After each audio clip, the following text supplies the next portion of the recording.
दंडवत प्रणाम. मी सतीश दादा गुरु भोजराज बाबाजी अमृते. श्री गोपालकृष्ण मंदिर महानुभव राजश्रम तामसा, तालुका हदगाव, जिल्हा नांदेड. प्रथमतया मार्गासी अधिकारण दत्तात्रय प्रभूंच्या श्री चरणी साष्टांग प्रणिपात करतो. साधनदाता सर्वज्ञ श्री चक्रधर स्वामींच्याही चरणी विनम्र अभिवादन करतो. कैवल्यवासी गुरुमाता तपस्विनी भामाताईजी अमृते, संस्थापक श्री गोपालकृष्ण मंदिर मानव राजश्रम तामसा ताईंची अंतःकरणामध्ये आठवण करतो. विद्यागुरुवर आदरणीय तरडगाव निवासी बाबांना दंडवत प्रणाम. आदरणीय गुरुवर्य तामसा निवासी श्री गोपालकृष्ण मंदिर संचालक दादांनाही दंडवत प्रणाम. श्री गोविंद गुरुकुल महानुभावाश्रम भानखेडी, ज्या ठिकाणावरून आपली पोथी प्रसारित होते आहे, या आश्रमाचे संचालक कवीश्वर कुलाचार्य कारंजेकर बाबांनाही दंडवत प्रणाम. आणि या ग्रंथाचे लेखक आदरणीय श्रद्धेय चिंतनजनक बाबांनाही दंडवत प्रणाम. अमृत प्रवर्तक या ग्रुपमध्ये सहभागी असलेल्या सर्व अच्युत गोत्र्यासी दंडवत प्रणाम. अमृत प्रवर्तक या ग्रुपमधून अनेक ग्रुपमध्ये श्रवण करत असलेल्या सर्व अच्युत गोत्र्यासी दंडवत प्रणाम. आणि परमार्ग सेवक जे आमच्या अमृत प्रवर्तक ग्रुपमध्ये आहेत, त्यांना फक्त मी परवानगी दिली की माझ्या दिला आपण तुमचं यूट्यूब जे चॅनल आहे त्याला तुम्ही टाकत जा.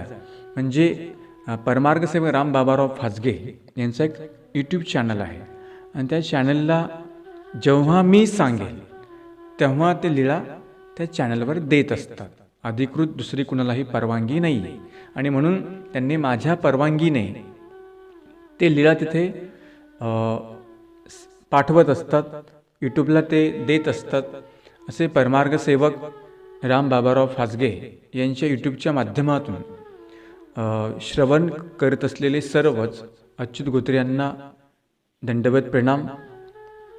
कारण की परमार्ग सेवक राम बाबाराव फासगे यांचं यूट्यूब चॅनल आहे, त्याला काही दररोज लीळा आपली जाणार नाही. आता दत्तचरित्र संपलं की मग ती लीळा तिथल्या बंद होणार, आणि ग्रुपला मग लीळाचरित्र, गीता, वचन हे सगळं जे संदर्भ आहेत, हे सगळे जो अमृत प्रवर्तक नावाचा ग्रुप आहे आपला, त्या ग्रुपला चालत असतात. अमृत प्रवर्तक ग्रुपच्या माध्यमातून रामजी फासगे आहेत सद्भक्त, त्यांच्या यूट्यूबला ते पाठवतात. म्हणजे जेव्हा मी सांगेल किंवा जी लीळा मी सांगेल तेच फक्त पाठवतात, बाकी माझ्या परवानगीशिवाय ते कुठली लीळा यूट्यूबला पाठवत नाहीत. आणि अधिकृत परवानगी त्यांना दिलेली आहे. जसं दत्तचरित्र त्यांच्या यूट्यूबला मी ठेवलेलं आहे, किंवा काही लीळा सामाजिक संदर्भ ज्या लीळा आहेत किंवा ज्या सार्वजनिक लीळा आहेत स्वामींच्या, त्या तिथे आहेत. त्याचप्रमाणे दत्तकवच महाभाष्य आत्ता जे आहे ते सुद्धा मी यूट्यूबवर ठेवलेलं आहे. त्रिकाळ पूजावसर, मला कोणी म्हटलं त्रिकाळ पूजावसर पाहिजे, म्हटलं तुम्ही राम फासगे यांचं यूट्यूब सर्च करा, तिथे तुम्हाला भेटून जाईल. जसं ग्रुपला पण आहे तिथे पण आहे, परंतु लीळाचरित्र, स्वामींचं वचन आणि गीता हे मात्र आपल्या ग्रुपलाच चालणार. म्हणजे लीळाचरित्र,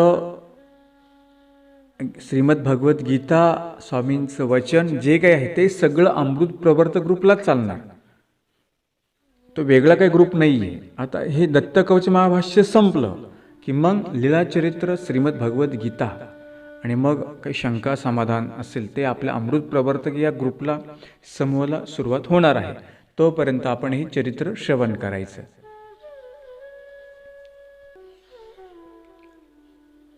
दुसरा एक मला विचारलं होतं की बाबा, हा जो ग्रंथ आहे दत्तकवच चिंतन महाभाष्य, हा ग्रंथ कुठे भेटेल? हा ग्रंथ तुम्हाला माहूर या ठिकाणी भेटेल.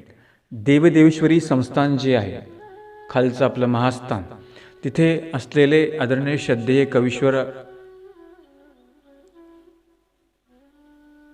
कवीश्वराचार्य माहूरकर बाबा, माहूर पीठाधीश बाबांकडे तो ग्रंथ तुम्हाला भेटेल. त्यांनी तो प्रकाशित केलेला आहे.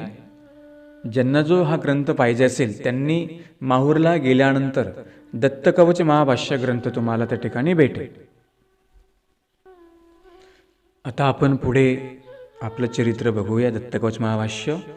दंडवत हो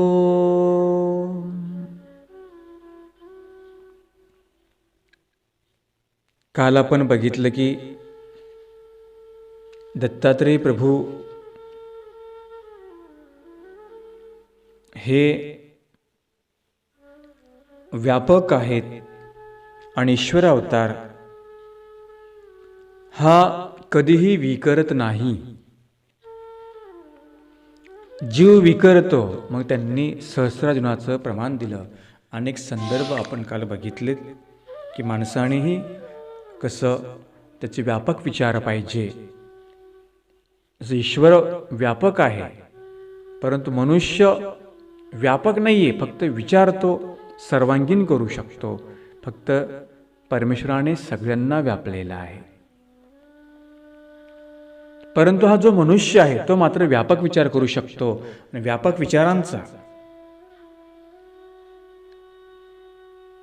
जो आहे त्याच्यामध्ये कुठली विकृती विकार निर्माण होत नाही, आपण काल बघितलं. मग तो व्यापक कसा परमेश्वर, त्याला अवधूत का म्हटलं, व्यापक कसा? मग आपण पांचाळ राजा, वृश्चिक ऋषी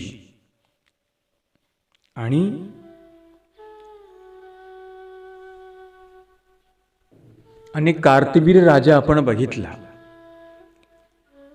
पांचाल राजाला वर दिला, हे परमेश्वराचे व्यापकत्व आहे, त्याचा अवधूत वेश आहे. दत्तात्रेय महाराज हे देणारे आहेत.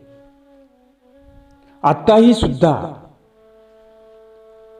तेव्हाच दिलं का म्हणाले, आत्ताही सुद्धा अनेक व्याधीग्रस्तांना आरोग्य दत्तात्रेय प्रभू देताना दिसतात. आपण पाहतो की ज्या ठिकाणी दत्तात्रेय प्रभूंची मंदिरं आहेत मानव संप्रदायामधली, त्या ठिकाणी अनेक इडा पिडा भूत बाधा ग्रह ज्या लोकांना लागलेला आहे, ती लोक त्या मंदिरामध्ये जाऊन आपला भूतबाधा जो आहे किंवा जो काही ग्रह लागलेला आहे तो ग्रह कुठे दूर होतो? जी दत्तात्रेय प्रभूंची स्थानं आहेत प्रामुख्याने त्या ठिकाणी आपल्याला घटना दिसून येतात. अपवाद मग जाळीचा देव असेल, परंतु शक्यतो आपण जी स्थानं पाहतो ती दत्तात्रेय प्रभूंची, मग ती बाराखंडी असतील, माहूर असेल, मांडलिक स्थानं असतील, त्या ठिकाणी अनेक प्रकारचे व्याधीग्रस्त लोक आपल्याला दिसतात. तसं आहे की आता फलटण आहे, रुद्रपूर आहे, या ठिकाणी आहेत. परंतु प्रामुख्याने ज्यांना व्याधीने पछाडलेलं आहे अशी लोक, अशी जीव आपल्याला प्रामुख्याने कुठे दिसतात? दत्तप्रभूंच्या मंदिरामध्ये दिसतात. कारण दत्तात्रेय प्रभूंनी जीवांचं दुःख दूर करण्याचं पहिलं व्यसन घेतलेलं आहे. आणि हे बघा, जेव्हा माणसाचं दुःख दूर होतं की नाही, तेव्हा तो मग भक्तीकडे वळत असतो. आपल्या मानव संप्रदायामध्ये 90% हा जो आलेला समाज आहे या पंथामध्ये, हा दुःखाने आलेला आहे. मग कुणाला पहिले काही इडा होती, पीडा होती, काही दुःख होता, व्याधी होत्या, मग त्यांचा मनोरथ पूर्ण झाला, कुणाचा नवद जाप्य पूर्ण झालं, कुणी जे काही मागितलं त्याचा तो हेतू पूर्ण झाला. मग तो संदर्भ ठेवून मग तो भक्तीकडे वळतो, मग तो या धर्माकडे वळलेला आहे. ज्ञानाने फार कमी येणारे आहेत, परंतु काही दुःख आपलं दूर झालं. आता आपण पाहतो की ग्रस्त अनुयायी जे असतात, उपदेश कधी घेतात? असतात पहिलं अन्य, परंतु उपदेश कधी घेतात? जर त्या स्थानी काही त्यांचं दुःख दूर झालं, काही मनोरथ पूर्ण झाला, मग त्यांना वाटतं की या देवाने आपलं दुःख दूर केलं, आपण नाम घेतलं तर चांगलंच आहे. मग ते गुरु सांगतात की या देवाने तुमचं दुःख दूर केलं, मग तुम्हाला नाम घ्यायला काय अडचण आहे, तुम्हाला उपदेश घ्यायला काय अडचण आहे. मग ही प्रवृत्ती आपली तयार होते. म्हणजे पहिलं काय झालं? दुःखाने आपण तिथे गेलो. असे अनेक आम्ही पाहिले की ज्यांना कुठलाही गंध नाही, लवलेश नाही, कट्टर अन्य संप्रदायाचे, परंतु ते घरच्या घर उपदेशी झाले. का? हे दुःख त्यांची दूर झाले, त्यांची जी व्याधी दूर झाली, आणि मग त्यांची श्रद्धा बसली कुठे? दत्तात्रेय प्रभूंच्या चरणी श्रद्धा बसली. कारण की जीव कसा आहे हे तो मागणार आहे. दुष्टार्थी जीव आहे ना, एत कमनग अदृष्टार्थीया, सगळे दृष्टपर मागणारे आहेत. आणि मग दृष्टपर मागत असताना अनेकांचे काही मनोरथ असतात. कुणाला नवद जाप्य, पुत्रप्राप्ती, कुणाचा मनभंग झाला, काही दुःखाने त्याला पछाडलेला आहे, मग त्याला कोणतरी सांगतं जा अमक्या अमक्या स्थानी जा, ते स्मरण कर. आता आपण पाहतो की अंबाळी आपली जी उपखांड आहे, आता अनेक व्याधीग्रस्त लोक त्या ठिकाणी येतात, सेवा करतात. त्याचप्रमाणे साधक आहेत ते सुद्धा आपले निष्काम काही स्मरण करतात, तिथे त्यांची सेवा चालते. का? सगळं त्या ठिकाणी भेटतं. असे अनेक जी घरं उद्ध्वस्त होणारी होती ती दत्तात्रेय प्रभूंच्या ठिकाणी शरण गेल्यानंतर, दत्तात्रेय प्रभूंची सेवा केल्यानंतर, सेवा आणि सेवना एकच शब्द आहे. मला कोणी विचारलं बाबा सेवा आणि सेवना फरक आहे का? एकच आहे. जसं आपण दत्तात्रेय प्रभूंची सेवा केली म्हणतो किंवा स्थानाची सेवना केली म्हणतो. स्थानाची सेवना, विशेषाची सेवा असा तो शब्द आहे. किंवा सेवना आणि सेवा एकच शब्द आहे, वेगळा काही नाहीये. ज्या ठिकाणी दत्तात्रेय प्रभूंची सेवा चालते, सेवना चालते, त्या ठिकाणी विशेष अभिमान आपल्याला दिसून येतो. आता अंबाळीसारख्या उपखांड आहे, परंतु त्या ठिकाणी अनेकांची मनोरथ पूर्ण होतात. देतातच की म्हणाले दत्तात्रेय प्रभू. आता मग तो हेतुक असेल, निर्हेतुक असेल, सगळं काही त्याला भेटतं. आत्ताही लोक त्या राजस्थान, मुंबई, गुजरात, लांबून लांबून लोक तिथे जातात सेवा करण्यासाठी. काही काही लोक सकाळी त्या म्हणजे अंबाळी उपखांडीवर फक्त सेवा झाली पाहिजे म्हणून जातात. लांबून लांबून लोक येतात, फक्त ती सेवा 15 मिनिटं करायला भेटते, तरी पण ती सेवा फार महत्त्वपूर्ण असते. कायकांचा हेतू असतो, मनोरथ असतो. ती सेवा केल्यानंतर काही काही महिनाभर तिथे स्मरण करतात. आपण अंबाळी उपखांड पाहिलेली आहे. म्हणजे महत्त्व तुम्हाला सांगतो, अशा बऱ्याच प्रत्येक खांडीचा वेगवेगळा अनुभव आहे. जसं आता शिरोळा उपखांड आहे, तिथे आमचे बंधू राहतात, पंडित दादा अमृते, त्या खांडीचे संचालक आहेत. संत तिथला जो पाटील, तो उपार घेऊन, कोणतरी पाटील उपार घेऊन म्हणतात की याला जायचा कुठे, माहूरला. मग तो आता म्हातारा झाला. मग दत्तात्रेय प्रभूंनी त्याला जाणवलं, तुझा उपार मी इथे स्वीकार करतो. मग त्यांनी तो विशेष आणला, तिथे स्थापना केली, नंतर ती उपखांड झाली. तशी अंबाळी सुद्धा सांगतात की उपखांडच आहे. जुने कल्लूरकर बाबा, जुने कैवल्यशी मेकरकर बाबा, अधुनिश्वरी कैवल्यशी कारंजेकर बाबा, अनेक साधू संतांच्या ठिकाणी स्मरण केलं. विशेष अभिमान तो वाढत गेला. साधू संतांच्या स्मरणाने विशेष अभिमान वाढत जातो, सेवेने अभिमान वाढत जातो. तुम्हाला म्हटलं होतं की नाही, आमच्या ज्या पंथाच्या इमरती उभा आहे, हे कशा उभ्या आहेत? ह्या केवळ दत्तात्रेय प्रभूंची सेवा, त्यांची साधना. प्रत्येक आश्रममध्ये दत्तात्रेय प्रभूंची सेवा चालते, विशेषाची सेवा चालते. बघा त्या आश्रमांची वैभव कशी निर्माण झालेली आहेत. कारण दत्त म्हणजे देणाराच. आत्ताही दत्तात्रेय प्रभू देतातच की, विडापिडा दूर करतात, परंतु कुणी काही वैभव मागितलं.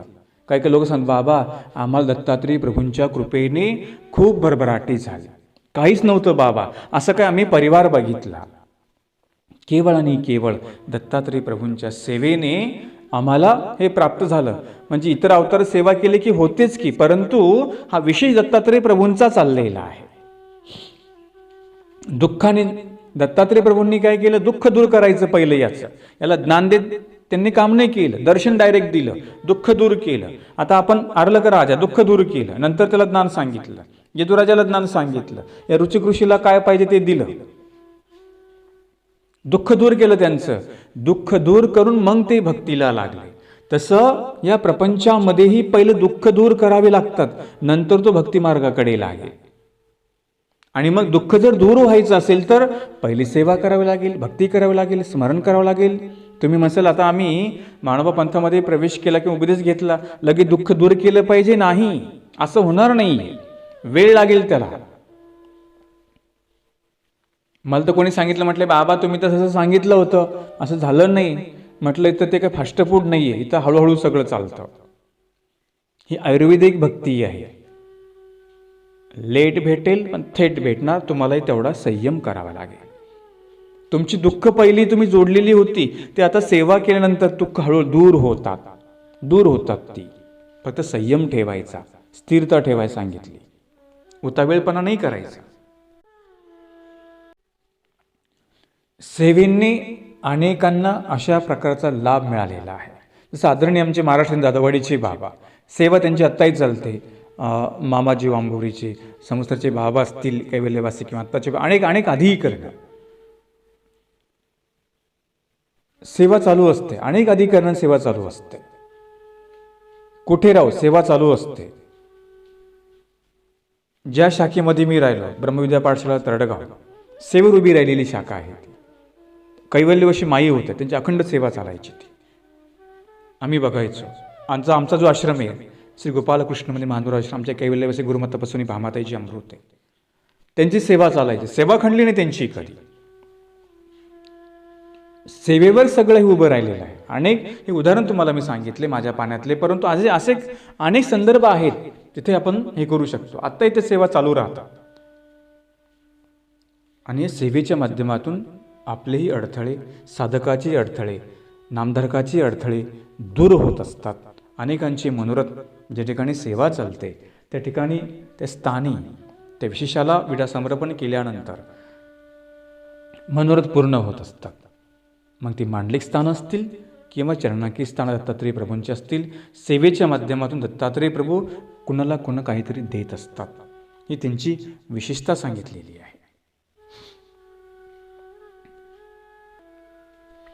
आता आमचं जे जन्मगाव आहे पेवा, माझं जन्मगाव पेवा, इथे बघा अंबळीच्या खालीच 15 किलोमीटरवर म्हणजे पेनगंगेच्या काठावर शेवटचं गाव मराठवाड्यामधलं पेवा गाव.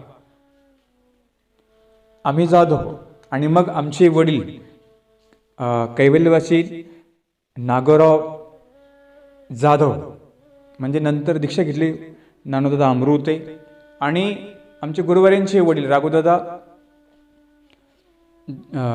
राघोजी पाटील पहिलं नाव, आणि दत्ताचे राघुदादा कैवल्यवासी पंजाबी म्हणजे 52 शिष्य होते समसरच्या ते. हे दोघं आणि काही हे आता हे अनन्य संप्रदायाचे, परंतु अंबाळीवर श्रद्धा फार यांची.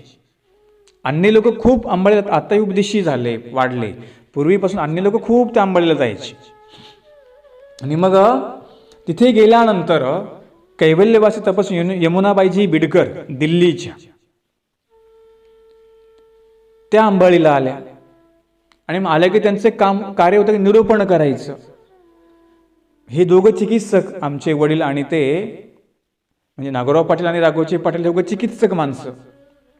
ते म्हणायचे तुम्ही एकमुखी का मानता, आम्ही एक 3 मुखी मानतो, काय फरक आहे. आणि मग त्यांना तो फरक सांगितला. चर्चा झाली आणि मग चर्चा झाल्यानंतर त्यांनी सांगितलं तुम्ही आमच्या गावामध्ये पोथी लावसाल का. ते म्हटले हो. आणि मग कैवल्यवासी यमुनाबाईजी बिडकर यांची 1 महिना पेवा गावामध्ये पोथी लागली. त्यांचा पण नियम तो दत्तात्रेय प्रभूंचा विशेष त्यांच्याकडे असायचा, सेवा चालायची. पहिलं काही नव्हतं आमच्या गावामध्ये, सगळं अन्न संप्रदायाचं गाव होतं. आणि मग तिथे निरूपण झालं, 1 महिना निरूपण झालं. सांगतात की सिद्धांतबोध नावाचा ग्रंथ ठिकाणी लावला. आणि लावल्यानंतर तिथे सगळं त्यांना समजलं, अरे आपण तर चुकीचं सगळं करतोय, आपण उगाच आपला फुकट वेळ घालवतोय, मग साचोकारा परमेश्वराची भक्ती आपण का करू नये. आणि त्यांनी सांगितलं, आमचे वडील नागोराव पाटील राघोजी पाटील सांगितलं आम्हाला आता उपदेश घ्यायचा. आणि मग त्यांच्या पाठीमागे अर्धं गाव झालं, ठरलं. आणि सांगतात की एका रात्रीमध्ये 100 लोकांना तिथे उपदेश झाला. ते पण निरूपण ऐकायला होते, त्यांना प्रभाव, त्यांना वेद लागला, बोध लागला आणि उपदेश झाला त्या गावामध्ये. आज सगळं गाव जवळजवळ ती उपदेशी आहे. आता थोडंफार अन्य गाव आहे, उपदेशी गाव बरंच ठिकाणी झालं. तिथल्या तर परंपरा पुढे चालल्या, काही गरदाळले, काही ठिकाणावर आहेत तिथले पण. म्हणून असे मग त्या गावातून जो अनेक साधक निर्माण झाले, अनेक पंथामध्ये आले. त्याच्यामध्ये आमचे गुरुवर दादाजी भोजराव दादाजी अमृते, आत्ताचे आदरणीय भोजने बाबा आत्ताचे ते आहेत, दिल्लीचे हिल्लर बाबाजी बिडकर, पहिले भास्कर दादा हे तिथलेच आहेत, संन्यासी बाबा आहेत. अनेक साधक त्या ठिकाणी आहेत.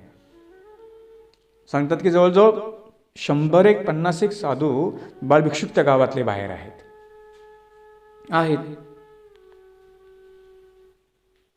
आमचे बंधू पंडित दादा, गौरमुनी संन्यासी आहे, असे अनेक अनेक आहेत. म्हणजे मुद्दा मला सांगायचं की दत्तात्रेय प्रभू कसा बरोबर योग आणतात. ते आलत्या अंबाळीला आणि मग तिथून सगळ्या गोष्टी निर्माण झाल्या. दत्तात्रेय प्रभू कधी काय करू शकतील, काही सांगता येतं का? नाही, हे जिवंत उदाहरण सांगितलं. आणि म्हणून आत्ताही दत्तात्रेय प्रभू देतात, अधिकार घडवून देतात, दुःख दूर करून देतात, त्याचा योग आणतात, असे दत्तात्रेय प्रभू आहेत. आणि अनेक जे व्याधीग्रस्त आहेत ती दूर होतात, अनेक व्याधीग्रस्त दूर होतात. त्यामध्ये एक संदर्भ सांगायचा राहिला की आदरणीय श्रद्धेय जाधववाडीचे बाबा सुद्धा आमच्या पेवा गावामध्ये 1 महिना राहिले. म्हणजे आमचे गुरुवर्य तिथेच त्या माडीवर तिथे राहिलेत.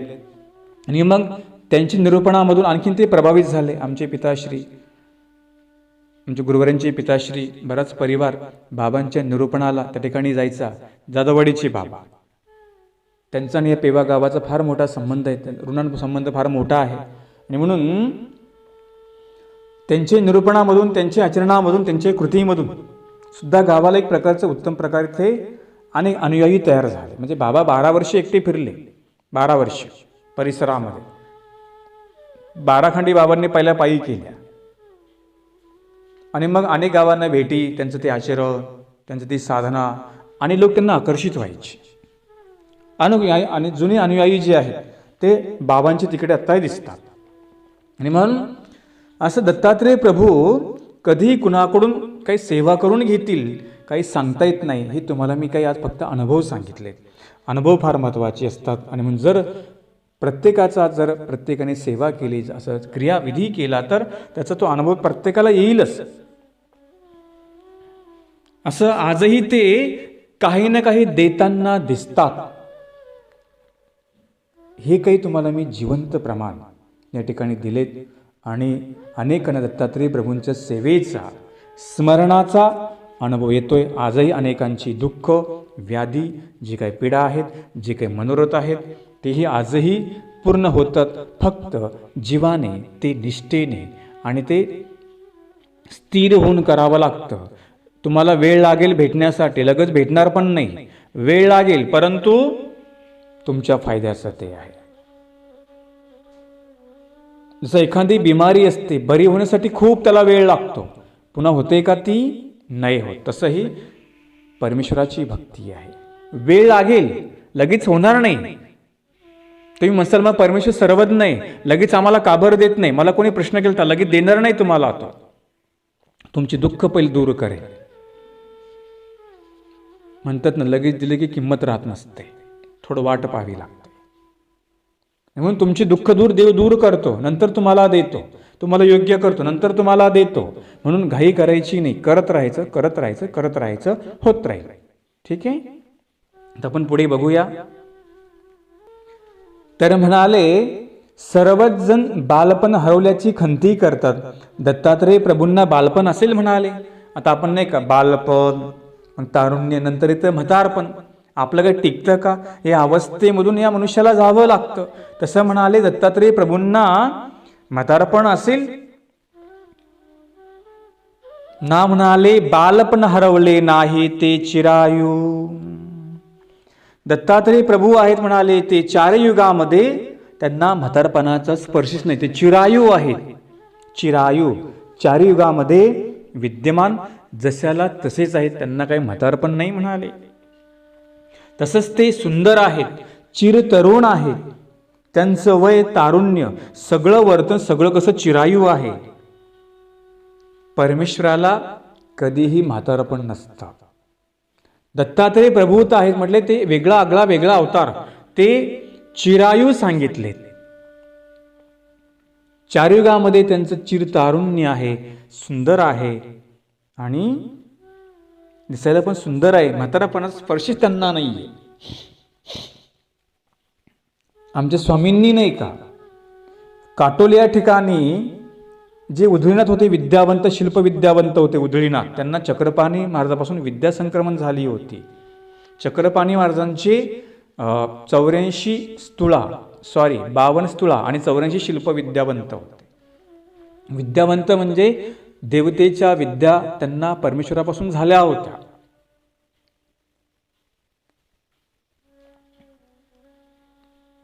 त्याच्यामध्ये 2 स्तूळ म्हणजे तो सगळं पाहतो, गत भविष्य वर्तमान, त्याला सगळं माहीत असतं, तो विद्यावंत.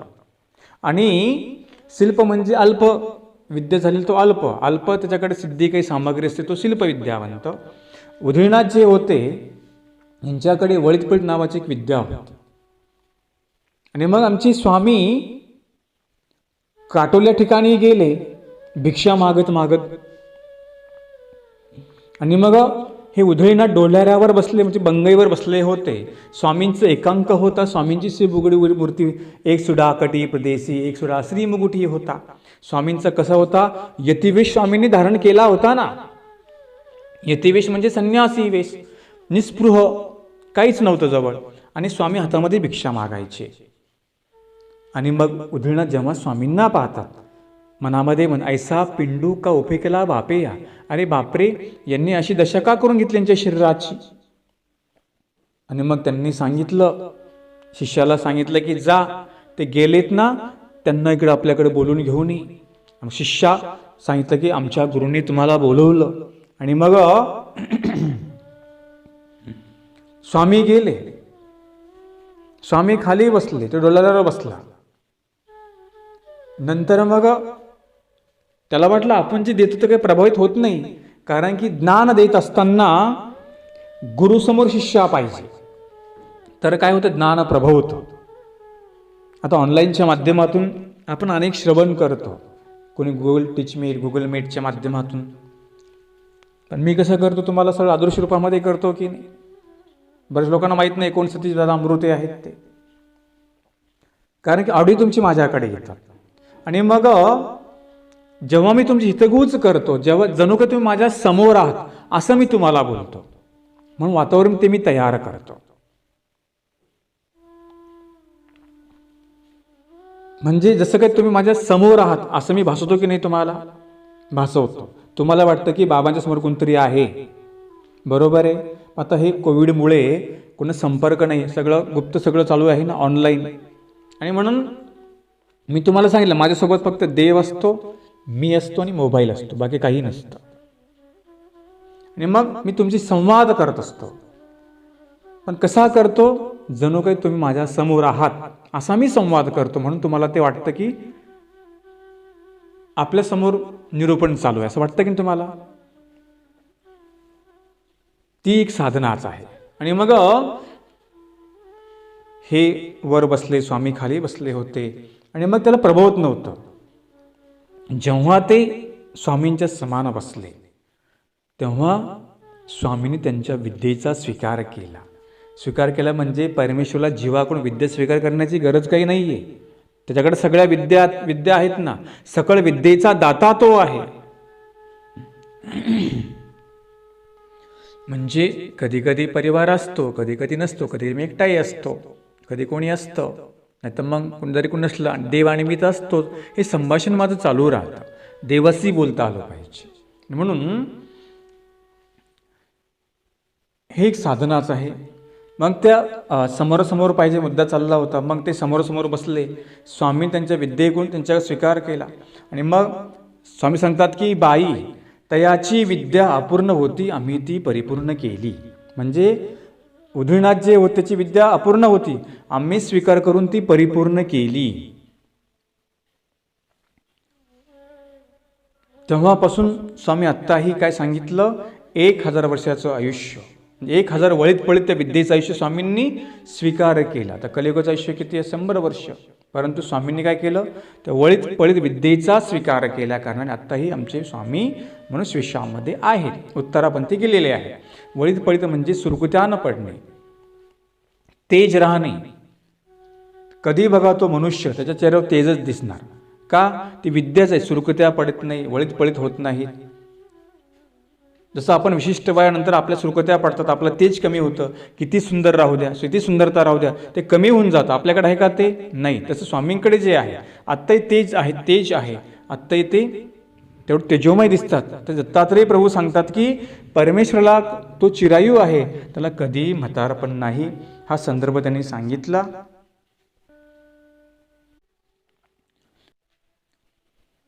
म्हणून आताही उपदेशी तर येतातच की स्थानाजवळ, अन्य लोक येतात. त्यांचं कोणी परिवार झपाटलेला असतो, मग ते स्थानापाशी राहतात, श्रद्धा बसते आणि मग ते घरच्या घर काय झाली?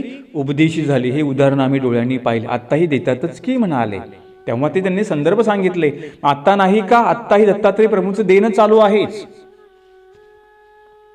फक्त ते निष्ठेने, आवडीने आपण ते स्मरण केलं पाहिजे.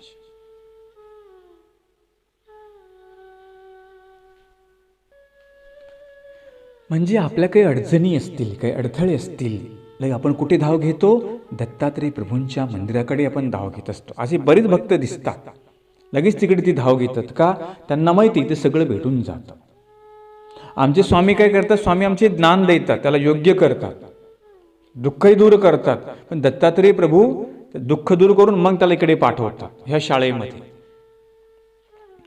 पहिले त्याची जी काही समस्या आहे ती दूर करायची, मग जा इकडे. पहिले दुःख दूर केलं तर माणूस काय म्हणेल? मग त्याला देवधर्म सगळं समजतो. दुःखच असेल तर त्याला काय कळेल का? त्याला काय कळत नाही. आज दुःखाने तो पिडलेला असतो. पण लक्षामध्ये ठेवा, जरी दुःख असेल, दुःखामध्येच आपण हा सेवा, देवधर्म स्मरण पारायण ह्या तर गोष्टी आपण केल्याच पाहिजे. फक्त दुःखातच नाही करायच्या बरं का, सुखामध्ये पण करायच्या. नाही तर माझा शब्द पकडून ठेवसल बाबांनी फक्त दुःखामध्येच करायला सांगितलं असं नाही सांगत मी तुम्हाला. की त्या गोष्टी ज्या आहेत त्या सुखामध्ये सुखमे स्मरण सब करे तो दुःख काय को होय. जर तुम्ही सुखामध्ये स्मरण केलं, दुःख होणार आहे का? होणार नाही. असे अनेक प्रसंग आपल्याला समाजामध्ये काही अनुभव आमच्याकडे आहेत. मी तुम्हाला पाठीमागे संदर्भ सांगितलं, बाराखंडीचा. तो आम्ही देहलीखाण करत असताना गाडी आमची फसली होती. तो परिवार असा होता की त्या मुलीच्या गर्भामध्ये डॉक्टरांनी सांगितलं की मुलगा वाचणार नाही. मग ती मुलगी सांगतात की त्या औरंगाबादला ॲडमिट होती. आणि मग जवळ ते मनमाड दत्ताचं शिंगवे बघा, मनमाड स्थान, तिथे तिची आई ताबडतोब गेली, तिथे विडा ठेवला. जर देवा माझ्या मुलीचा जर पुत्र सुखरूप त्याचं तो बाळंतपण जर झालं, व्यवस्थित तो हे झाला डिलिव्हरी, तर मी या मुलाला घेऊन मी पूर्ण बाराखंडी माहूर सगळं नमस्कार करेल. आणि मग दत्तात्रेय प्रभूंचा चमत्कार, दत्त म्हणजे देणारा, गेलं. डॉक्टरांनी गॅरंटी दिली नव्हती, परंतु आले देवाजीच्या मनात. तिथे कोणाचं चाले ना.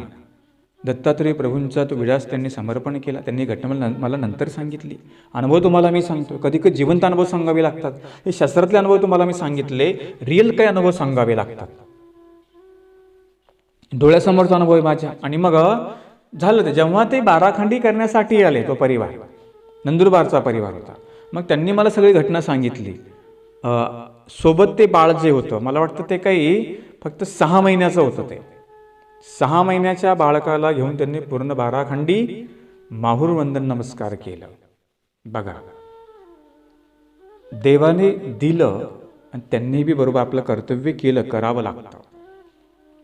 आता पाठीमागे ग्रुपमधली एक ताई होतं, असंच त्यांचा प्रकार झाला. तर मी तेव्हा शिरोणा उपखंडीवर होतो. त्याने सांगितलं, बाबा डॉक्टरने गॅरंटी दिलेली नाही. त्यांचा तिथले बाबा जे पंडित दादा अमृते संचालक शिरोणा उपखंडीचे, मी पण त्या ठिकाणी होतो. त्यांनी विडा ठेवला आणि डॉक्टर म्हणाले की आता देवच काहीतरी करू शकेल. आणि मग व्यवस्थित सगळं ते झालं. ज्याची गॅरंटी दिली नव्हती ती मुलगी आता सुखरूप आहे. कुणी केलं हे? तुमच्या श्रद्धेने केलं. तुम्ही दुःख पहिलं व्यक्त केलं आणि धर्मावर दृढ श्रद्धा बसते. जी डळमळी श्रद्धा होती त्यांची ती दृढ आणखीन होऊन गेली. का? देवाने आपल्याला सहाय्य केलं, देवाने आमचं एवढं विघ्न दूर केलं. हे संदर्भ माणसाला जीवनामध्ये पुढे घेऊन जात असतात. तुम्हाला मी सांगितलं ना, आमच्या संप्रदायामध्ये स्थानांचा सहभाग फार महत्त्वाचा आहे. स्थान असल्या कारणाने बरीच लोक या पंथाकडे धर्माकडे वळले. ज्ञानाने फार कमी आहे, स्थानांनी सुद्धा महती वाढवलेली आहे. जर स्थानच नसती तर आपल्या पंथाची महती एवढी वाढली असती का? नसती वाढली. विडापिडा दुःख दूर झाली. नंतर लोकांनी धर्मामध्ये प्रवेश केला. काही ज्ञानाने केला, काहीने वेदाने केला, काहीने बोधाने केला. पण त्याही जास्त अगोदर ज्यांची दुःख दूर झाली त्यांनी इकडे प्रवेश केला. सांगतात की ते अंबाळी उपखान आमचे गुरुवारी आमच्या आदरण ताई गुरुजी आम्हाला सांगायचे, आमचे गुरुवारी, की एका बाईने अमेरिकेवरून तिथे खेटा केल्या. कुठे? अंबाळीला. काय तिला पाहिजे असेल ते पण केल्या. आहेत असे अनेक संदर्भ, खूप संदर्भ सांगण्यासारखे आहेत. मोजके संदर्भ तुम्हाला मी सांगितले. आणि म्हणून एक आत्ताही दत्तात्रय प्रभू देतात.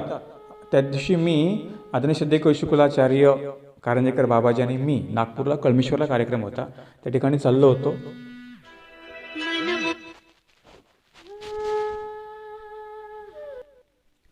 त्यांनी मला एक संदर्भ सांगितला की म्हणाले, काही काही लोकांना आपण सत्य घटना सांगितल्या पाहिजे, म्हणजे चालू काळातल्या. हे तर चरित्र प्रमाण झालंय म्हणाले. आणि मग म्हटलं ही गोष्ट बरोबर आहे. त्यांनी एक मला संदर्भ सांगितला, कथा सांगितली. म्हटले पंचाळेश्वरला दोघं पती पत्नी राहत होते. ती पत्नी दररोज दत्तात्रय प्रभूंचं जे स्थान आहे आत्मतीर्थाचं, तिथे दररोज उपहार घेऊन जायची. आता पती होता नास्तिकवादी, ती होती धार्मिक. असतात ना, कुठे पती नास्तिक असतात तर पत्नी धार्मिक असते, कुठे पत्नी नास्तिक असते पती आस्तिक असतो. म्हणजे धार्मिक, आस्तिक म्हणजे धार्मिक, नास्तिक म्हणजे धर्म न मानणारा. मग तो तिला भांडायचा. काय म्हणे, दररोज कुठे जाते म्हणे हे ताट घेऊन, तू खातो का म्हणे देव तुझा? जर म्हणे तुझा देव खरा असेल तरच खरंच खाऊन घेईल म्हणे. ते म्हटले चल. आणि मग त्याला घेऊन आली ती कुठे? स्थानाच्या ठिकाणी. आल्यानंतर तिथे तिने दत्तात्रय प्रभूंना प्रार्थना केली, उपहार दाखवला. 5 काय ती घास तिने देवाला दाखवली, अर्पण केली. उपहार दाखवला तिने, समर्पण केली. आणि मग ती डोळे लावून बसली. चमत्कार काय, त्याला सांगितलं डोळे लावून बस. बसले डोळे लावून. आणि मग चमत्कार काय सांगतात की त्या ताटामध्ये काही शिल्लक राहिलं नाही. फक्त प्रसाद म्हणून सांगतात की 5 घास ठेवली त्यांना ती, बाकी काही शिल्लक राहिली. तिने म्हटलं बघ, तो म्हटला ना माझा देव खातो का, हे बघ उदाहरण. आणि मग तेव्हापासून तो म्हणतो की हो हो खरंच तुझा देव आहे. त्याची श्रद्धा बसली. तोही तेव्हापासून त्या स्थानाला जात, दोघं पती पत्नी जोडीने तेव्हापासून काय करू लागली, त्या स्थानाला जाऊ लागली. म्हणजे हे घटना त्यांनी सांगितली की हे सुद्धा एक प्रकारचं दत्तात्रय प्रभूंचं देणंच आहे. की असे काही काही जीवनामध्ये अनुभव येतात. असे बरीच लोकांना अनुभव येतात. पण कुणाला येतील अनुभव? ज्यांनी केलं, जे करतात त्यांना अनुभव येते. काहीकांची प्रपंच उद्ध्वस्त झाली, घर उद्ध्वस्त झालेली होती, परंतु जी दत्तात्रय प्रभूंची ज्यांनी सेवा केली, स्मरण केलं, त्यांची ती बरोबर सगळं ठिकाण्यावर आहे. आणि म्हणून ज्यांचं ठिकाण्यावर आहे त्यांना वाटतं आपलं बिघडू नये, म्हणून तुम्ही सुद्धा नित्यनेमाने स्मरण करत जा, सेवा करत जा, सेवना करत जा, तर सगळं आपलं टिकून राहील. नाहीतर मग आपण काल बघितलं दत्तात्रय प्रभू देतात बी, जर का त्यांचा नियमाचा भंग झाला, आज्ञेचं उल्लंघन झालं तर ते सगळं हिसकून पण घेतात. हिसकून घेतात म्हणजे ते आपोआप जातात. आपण काय करत असतो, आपण पायावर आपला दगड आपण पाडून घेत असतो. देवाने दिले ना, आपण त्याचा चांगला उपयोग करत नाहीये. कार्तवीराला चांगला उपयोग करता आला का? आजही दत्तात्रय प्रभूंच्या कृपेने आहे सगळं आपल्याकडे. ते दत्तात्रय प्रभूंची कृपाच आहे ना. मी तुम्हाला सांगितलं मानवा पंथाच्या इमारती ज्या आहेत ह्या कुठे आहे, फक्त सेवेवर अवलंबून उभ्या राहिलेल्या आहेत. आश्रम असतील, आज जे काही सगळं आहे केवळ आणि केवळ दत्तात्रय प्रभूंची सेवा आणि स्मरण त्या ठिकाणी चालतं. जिथे चालतं तिथे एक वेगळ्या प्रकारची प्रसन्नता जाणवते. मग आश्रम असो की तुमचं घर असो, कुठेही असो, ज्या आश्रममध्ये सेवा चालते, पारायण चालतं, स्मरण चालतं, तिथे बरोबर प्रसन्नता जाणवते. तिथे काही चालत नसेल तिथे उदासपणा जाणवतो का? इथे काही चालत नाही, ओळख नाही. जशी तुमच्यामधली ओळख नाही तशी आमच्यामधलीही ती ओळख नाही. म्हणून सेवा फार महत्त्वाची आहे. आणि जर आपण निष्ठेने आवडीने जर आपण त्या क्रिया केल्या तरी सगळं प्राप्त होतं. आता माझा तुम्हाला अनुभव सांगतो की आता मी म्हणजे पोथी पान प्रवचन करतो, परंतु आदरणीय श्रद्धेय चिंतनजनक बाबांनी मला जवळ बोलून घेतलं. त्यांनी सांगितलं, सतीश दादा तुम्ही आता कथेच्या पाठीमागे लागा, तुमचा आवाज चांगला आहे, मांडणी चांगली आहे. म्हणजे मोठेपणाने सांगत माझं मी वास्तव सांगतो तुम्हाला.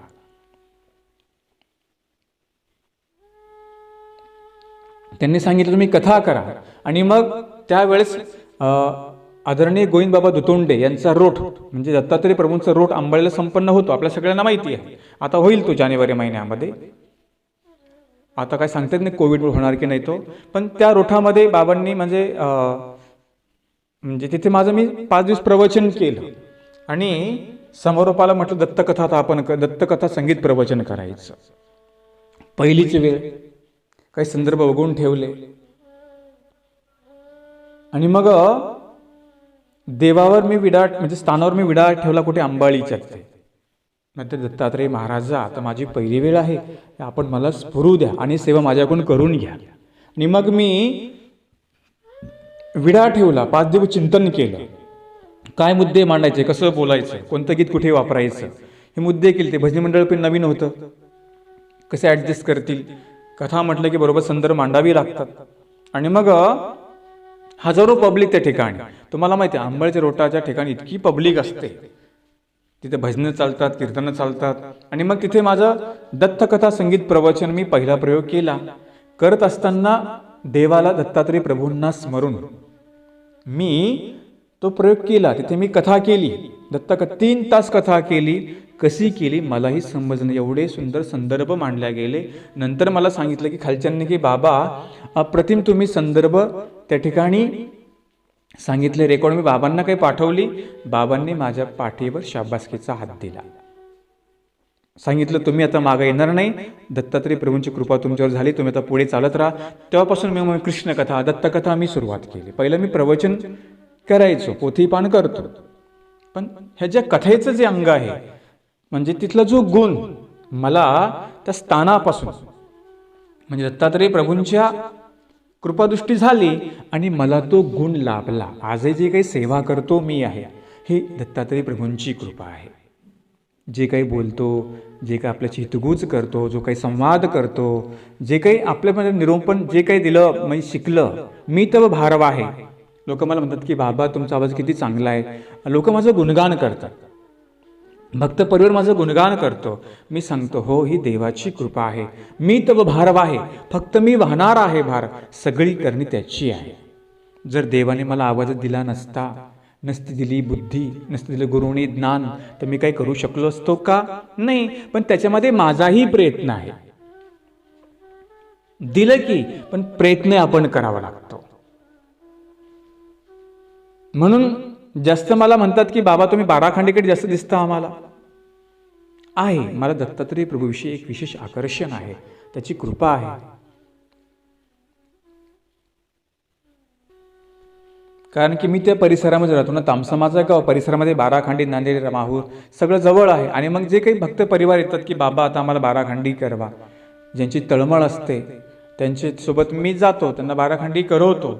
आणि माझंही त्या ठिकाणी वंदन होतं. म्हणजे वेळ असेल तर बरं का, वेळ असेल तर म्हणजे माझं सगळं शास्त्र सांभाळून मी मग पुढे जातो.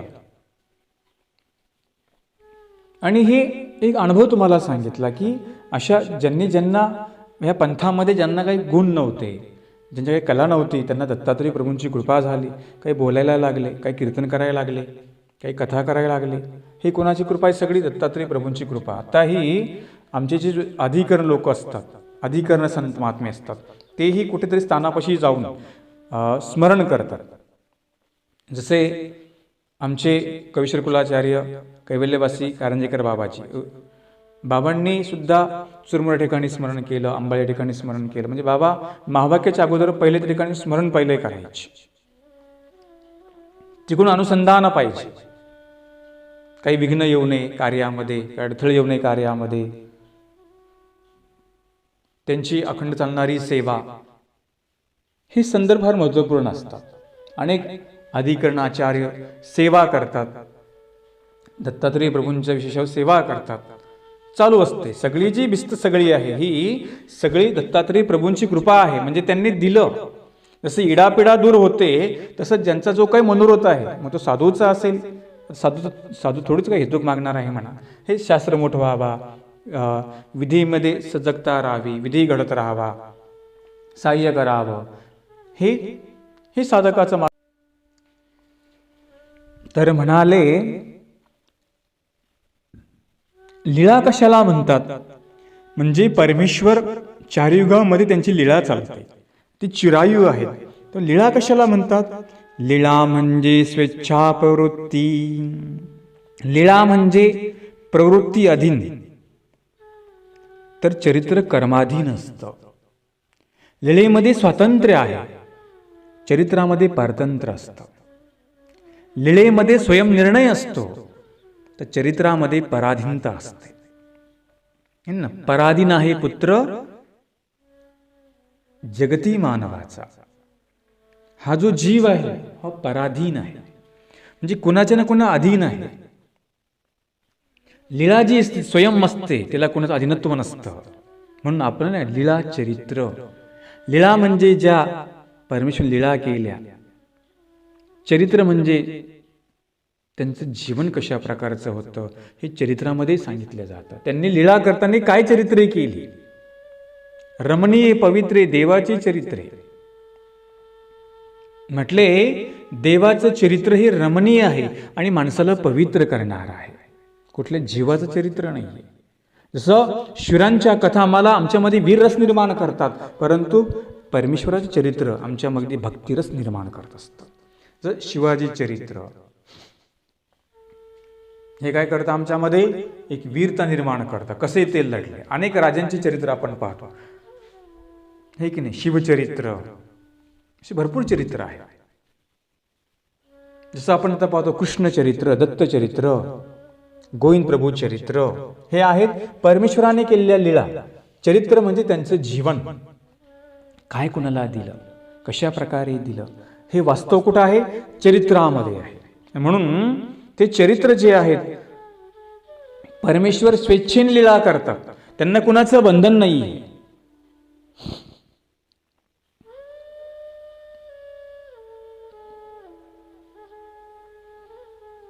म्हणून लीळेमध्ये चालणं आहे, लीळेमध्ये बोलणं आहे, लीळेमध्ये कृती आहे. चरित्र म्हणजे ढकलणं. त्यांनी असं करता केला की लीळेत चालणं तर चरित्रामध्ये ढकलणं असतं. अवतारांची लीळा ही जीवाचं चरित्र असतं. ज्या लीळा परमेश्वराने केल्या, अवताराने केल्या, हे कोणासाठी केल्या? जीवासाठी केल्या. आपण काही काही चरित्र पाहतो, काही काही लीळा पाहतो, काही काही बळजबरी करायला लावलं. स्वामींनी सांडव्याच्या प्रसंगी बळजबरी त्यांना करायला लावलं की नाही? भक्तांची इच्छा नव्हती, पण देव म्हटले ते सांडवा बांधा तर आमची प्रवृत्ती भंग होईल, तर आम्ही पलीकडे जाऊ. नागदेवाचार्य नेवासाला गेले होते फुल आणण्यासाठी. नेवासा ते डोमेग्राम जवळजवळ माझ्या माहितीप्रमाणे सांगतात की 26 किलोमीटर अंतर त्या काळामध्ये होतं मधून. दररोज 26 किलोमीटर जायचं, 26 किलोमीटर यायचं. येऊन स्वामींचा तो हार गुंफण करायची, नाही का? हात सरे गळी गळदंडा हाती हात सरे, गळ्यातल्या माळा त्या निर्माण गुंफण करायच्या, गजरे करायचे. आणि मग ते अन्नासाठी गेले होते. स्वामीने सांगितले इथे सांडोबा बांधा, आम्हाला पलीकडे जायचे. भक्त म्हटले देवा अथंग पाणी आहे, नाका तोंडामध्ये पाणी जाईल, इथं थाव लागत नाही, तुम्ही सांगता सांडोबा बांधा. देव उदास झाले. स्वामी सांगितले बांधा, नाहीतर आमची प्रवृत्ती भंगेल. ते उदास झाले. लीळाही आहे, चरित्रही आहे. बळजबरी करायला. आणि मग नागदेवाचार्य गेले होते, आले, देव उदास बसले. बाईसांना विचारतात, बाई स्वामी का बरं उदास बसले, बाकीचा भक्त परिवार कुठे आहे? बाई सांगते, अरे नागदेवा, स्वामींना प्रवृत्ती झाली की ते म्हणतात की इथे सांडवा बांधा, नंतर आम्हाला पलीकडे जायचंय. आचार्य म्हणतात एवढंच आहे ना मग, याच्यामध्ये अवघड काय आहे? नागदेवाचार्य स्वामींच्या प्रवृत्तीला विखो व्हायचे, म्हणजे पात्र व्हायचे. काही देवांनी सांगावं आणि आचार्यांनी करावं म्हणून देवाची त्यांनी अशा प्रकारची प्रसन्नता जोडलेली होती.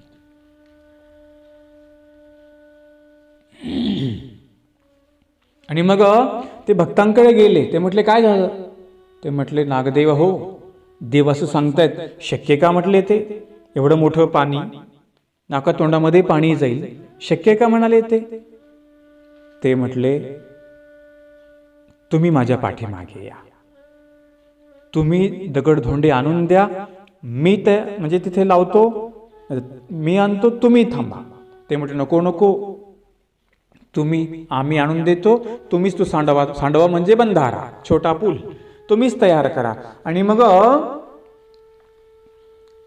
आणले ते भक्तजन, दगडधोंडे आणून द्यायचे. आमचे नागदेवाचार्य नाकाला म्हणजे नाक बुडवून, तोंडा नाकात पाणी त्यांचं जायचं, नाकाला बुडी देऊन ते नाक म्हणजे तोंड हाताने दाबून ते दगड ठेवायचे. अशा प्रकारे तो सांडवा तयार झाला. नंतर स्वामी पलीकडे गेले. ढकलणं चरित्रामध्ये ढकलणं असतं, लीळेमध्ये स्वतंत्र असतं. जरी नव्हती इच्छा तर स्वामींनी बळजबरी केली. याला म्हणतात लीळा आणि चरित्र. लीळा पण केली, चरित्र पण केली. लीळा म्हणजे नेमकं काय होतं? स्वामी जात असताना त्या जीव जंतूंना जो काही संबंध झाला ते कुठे गेले? भोगभूमीमध्ये 1000 वर्षाचं आयुष्य त्यांना प्रदान झालं. ज्या ठिकाणी परमेश्वराचा संबंध होतो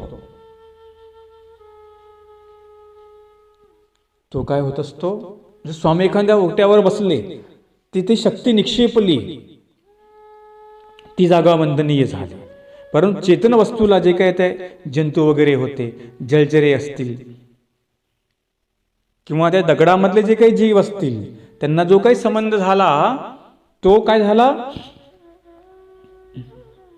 त्याने करून त्यांना भोगभूमीमध्ये 1000 वर्षाचं आयुष्य त्यांना प्रदान झालं. 2 झाले काम याच्यामध्ये. एक तर त्या जीवांना संबंध झाला, दुसरा भक्तांचा कर्मनाश झाला. म्हणजे याला म्हणतात लीळा चरित्र. परमेश्वराच्या परमेश्वर लीला करण्यापाठीमागे काय चरित्र असतं हे जीवाला सहजासहजी जाणत नाही. हेच आपण चरित्रामध्ये जेव्हा आपण लीळा चरित्र सांगतो मी तुम्हाला, तेव्हा म्हणून मी तुम्हाला हेतू सांगत असतो. हेतू शिवाय लीळा चरित्र अजिबात समजत नाहीये. याला म्हणतात लीळा चरित्र. लीळाही करायची होती, स्वच्छ वर्तन होतं आणि बलजबरी करून पण घ्यायचं होतं. काही ठिकाणी स्वामींनी बलजबरी करायला लागला, नव्हती भक्तांची इच्छा तरी करायला लागला. ढकललं त्यांना तिकडे. का? त्यांचा कर्मणास योग्यता करायची होती. म्हणून परमेश्वर जे काही लीळा करतात ते जीवासाठी करतात, जीवाच्या भल्यासाठी करतात. आता परमेश्वराने भिक्षा मागितली किंवा आमचे स्वामी सालबर्डीला राहिले 12 वर्ष, किंवा त्या नांदेडला त्या ब्राह्मणाच्या घरी जाऊन गायी राखल्या, अशा अनेक लीळा केल्या की नाही? अनेक लीळा केल्या. परंतु ती लीळा परमेश्वर जीवाला समजते का? नाही समजत. आता ती महादेव भक्ताची लीळा आहे. स्वामी तो जो ब्राह्मण होता तो गेल तर महादेवाची भक्ती करणारा, तो त्याच्या पत्नीच्या पाठीशी पाठ लावून झोपले की नाही आमचे देव. आता आपल्याला ते विचित्र वाटतं ते, परंतु परमेश्वर हा अविक्रिय आहे, त्याला कुठला विकार नाहीये. ज्याप्रमाणे एखादं बालक आपल्या मातेच्या ठिकाणी जाऊन झोपतं, तसं स्वामी त्या ठिकाणी गेले आणि गेल्यानंतर त्या मातेला जो काही संबंध झाला, स्पर्श झाला, त्याने करून काय झालं? स्वामींची पाठ त्याच्या पाठीला पाठ लागली की नाही? आणि मग ती काय म्हणते? लगेच ती नवऱ्याला सांगते. सगळी लोक बघायला येतात आणि मग तो स्वामी झोपलेले असतात. स्वामीवर तो खर्ग धावून जाणार की लगेच स्वामींकडे तो पाहतो आणि साक्षात त्याला काय वाटतं? इथं महादेवच आला. तो म्हणतात सरारे परते, साक्षात महादेव आला, मल्लिनाथू आला. तो म्हणतो ज्याची मी भक्ती करायचो तो इथे मला भेटला प्रत्यक्ष. सरामणी बाजूला कोणी हा परपुरुष नाहीये, हा तर ज्याची मी भक्ती करायचो तो महादेव. त्याला असं वाटलं. झाली तशी ती लीळा, परंतु त्या पाठीमागे काय हेतू आहे? स्वामींना त्या जीवाचं भजनपूजन स्वीकार करायचं होतं आणि त्या मातेला संबंधाचं फळ द्यायचं होतं. लोकांनी त्याला विकृत रूप आणलं. स्वामी हेच लीळा गाळा, ती लीळा गाळा, त्याचा हेतू समजून घ्यावा लागतो. म्हणून परमेश्वर जो आहे तो जो अविक्रिय आहे त्याला विकरणेच नाहीये. तर असं होईल का कधी? तो अविक्रिय सांगितला. आणि म्हणून लीळा काय असेल? लीळा स्वामींच्या लीळामध्ये आल्या संदर्भ तुम्हाला मी सांगितलं की स्वेच्छावर्तन, परमेश्वराची लीळा केली त्या पाठीमागे हेतू आहे. जीवाला कळतो का तो? आपण आज सामान्य जीव, आपला हेतू कळतो का परमेश्वराचा काय आहे तो? बघत असताना या दृष्टिकोनातून त्या लीळेकडे बघितलं गेला पाहिजे. आणि म्हणून अवतारांची लीळा हे जीवन चरित्र सांगितलं. जी काही लीळा परमेश्वराने केल्या, आपल्या जीवनात आपण काय करावं त्याचा आदर्श असतो आम्हाला. गोपालकृष्ण महाराजांनी रासविज्ञानाच्या प्रसंगी जे काही पात्र उचलली, ते लीळा केली, ते हे चरित्र आम्हाला आदर्श आहे की नाही? आम्ही तर काहीच आमच्याकडे नसतं तरी आम्हाला घमेंड येते. आम्ही याची सेवा करावी का, आम्ही ती सेवा करावी, आम्ही यांना हे द्यावं का, आम्ही ते द्यावं का, आम्ही कशाला करू, आम्ही पाहुणे आलो. आपल्याला वाटतं आपण तिथे गेलो म्हणजे आपण पाहुणेच आहे. मंदिरामध्ये, आश्रममध्ये कोणी कुणाचा पाहुणा नसतो. हे डोक्यातलं काढून टाका. तिथे फक्त धर्म असतो. तिथे गेल्यानंतर आपण आपली सेवा केली पाहिजे. गोपालकृष्ण महाराजांचं उदाहरण आमच्या ठिकाणी आहे. दत्तात्रय प्रभूंनी भिक्षा मागितली, उदाहरण आम्हाला आहे. साधकाने भिक्षा मागावी. आमच्या स्वामींनी सांगितलं की भिक्षा मागावी. भिक्षा म्हणजे काय? एक प्रकारचं समर्पण सांगितलं. अहंकार बाजूला ठेवून जो करतो तो भिक्षा मागतो, तो दीक्षा घेतो.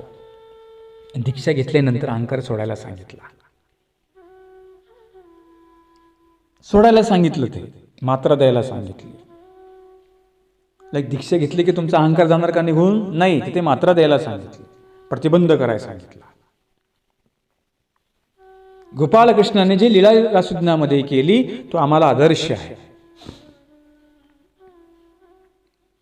हे असतं परमेश्वराचं चरित्र. म्हणून आधी केले, नंतर सांगितले. आमच्या स्वामींनी 12 वर्ष सालबर्डीच्या जंगलामध्ये मौन्य राहिले, नंतर सांगितलं मौन्य धारण करा. मौन्यानंतर एक शब्द बोलले, एक वचन बोलले, जो आम्हाला शरण येतो त्याला आम्ही कधी मरण देत नाही. एका शब्दाने, एका वाक्याने, एका वचनाने जे पारधी होते, जे हिंसक होते, जे आदिवासी होते, त्यांच्यामध्ये फार मोठा बदल घडून गेला. स्वामींनी पहिला बदल आदिवासी माणसामध्ये केला. पहिला बदल. त्याला कुठलं ज्ञान नाहीये, तो कुठल्या विद्यापीठामध्ये ते शिकले नाही. आज तर विद्यापीठ निर्माण झाली, तरी पण तिथे एवढं चांगल्या प्रकारे संस्कार नाहीये. स्वामींनी पहिलं विद्यापीठ सालबर्डी जंगलामध्ये सुरुवात केलं वचनांच्या माध्यमातून. तिथला विद्यार्थी होता एक आदिवासी समाज, एक पारधी समाज, एक हिंसा करणारा समाज. तिथे स्वामींनी आमूलाग्र बदल त्यांच्यामध्ये केला. पण कधी 12 वर्ष मौन राहिले, 12 वर्षानंतर सूत्र बाहेर आलं. हे असते लीळा आणि चरित्र. जेव्हा आपण एखाद्याला बोलतो ना, तेव्हा आपल्याला पहिलं मौन राहावं लागतं. तेव्हा आपल्या पहिला बोलत असताना आपल्या वाणीमध्ये पहिला गोड वाचला पाहिजे, नंतर तो त्याचं सांत्वन होत असतं. असे अनेक चरित्र आपण संदर्भ पाहतो जे जीवनाचं परिवर्तन करून गेलेली आहे. शांताबाईसा आम्ही बघितली की नरकाला जाणारी शांताबाईसा म्हणजे माई बाईसा ही मोक्ष मार्गाकडे गेली की नाही? प्रेम झालं, प्रेम त्यांना आमूलाग्र बदल त्यांच्यामध्ये होऊन गेला. ही परमेश्वराची लीळा असते. ही चरित्र फार सुंदर महत्वाचे असतात. आणि लीळा चरित्र म्हणजे फक्त ऐकायचं नसतं, तर आमच्या जीवनामध्ये उतरवायचं असतं. दत्तात्रय प्रभू आम्ही पाहतो सगळ्या वेशाने परिपूर्ण आहे, सगळी संभावना आहे, तरी पण कधी भिक्षू होतात, कधी अवधूत वेश धारण करतात आणि भिक्षाही मागतात, कधी लहानही होऊन जातात. ही असती परमेश्वराची लीळा. आणि त्या परमेश्वराची लीळा आम्हाला न समजणारी म्हणून स्वामी इथीच्या कथा वार्ता, कथली या कथा वर्तली या वार्ता ती करायला सांगितल्यात. आपण तरी परमेश्वराचं आपण शास्त्र ऐकतो म्हणजे काय आहे? एक प्रकारची कथा वार्ताच आहे. काही काही लोकांना फक्त स्मरण आहे की स्मरण, नाही, शास्त्रीय चिंतन झालं पाहिजे, शास्त्रीय स्मरण झालं पाहिजे. तुम्हाला मी सांगितलं, ही लीला तुमची माझ्याकडे येते, ती तुम्ही स्मरण करताना ऐकू शकता, सेवा करताना ऐकू शकता. म्हणून आज आपण लीला बघितली की नागदेवाचार्यांची लीला बघितली. परमेश्वर का लीला चरित्र असे करतात, का चरित्र अशी करतात की जीवाच्या हेतू कारणे. म्हणून जो काही आदर्श आम्हाला, जे काही स्वामींचं चरित्र असेल, गोपालकृष्ण असेल, गोविंदप्रभू बाबा असतील, हे चरित्र या जीवाला आदर्शमय आहेत आणि त्याप्रमाणे ती वाटचाल करायला सांगितली. म्हणून परमेश्वर स्वच्छंद लीला करतात. त्यांना कुणाचंही परतंत्र नाही, त्यांना कुणाचंही बंधन नाही. कुणाचं म्हणजे कुठल्या जीवाचं नाही, कुठल्या देवतेचं नाही, स्वतंत्र आहेत. म्हणून सगळे लीला ते प्रवृत्तीने करतात. अशा म्हणून त्याला म्हटलं लीला म्हणजे स्वेच्छा, स्वेच्छा प्रवृत्ती. अशा प्रकारे दत्तात्रेय महाराज सुद्धा स्वेच्छेने त्यांचे लीलाने वर्तन चालू म्हणाले. आणि ते कसे आहे, चिर तरुण आहेत, चारी युगामध्ये तरुण आहेत, सुंदर असं त्यांनी सांगितलं. आता पुढचा जो भाग आपण उद्या बघूया. दंडवत प्रणाम.